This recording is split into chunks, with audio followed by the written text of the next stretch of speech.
ஆசீர்வாதமா வாழணும். எப்படி வாழ சொல்ல பார்க்கலாம்? ஆசீர்வாதமா வாழணும். வசனம் வாசிங்க. ரோமர் கன்க்ளூஷன் பண்ணுவோம்.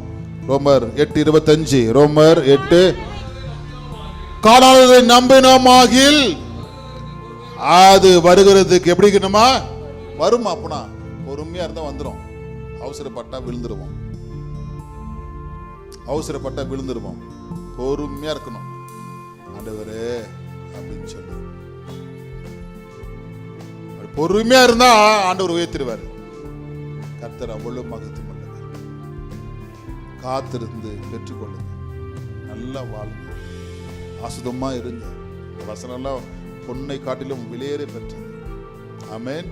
உனக்கு அந்த எண்ணத்தை, வசதியான காரியங்களை, தரிசனங்களை, மேல வர காரியங்களை கொண்டு வாங்க. மனசுல அந்த முட்டில கொண்டு வாங்க. அறிக்கையில கொண்டு வாங்க. அது கொண்டு வரும் பொழுது அது வந்து உங்களுக்கு கிடைக்கும். ஹல்லேலூயா. எவ்வளவோ சாட்சிகளை சொல்றேன்.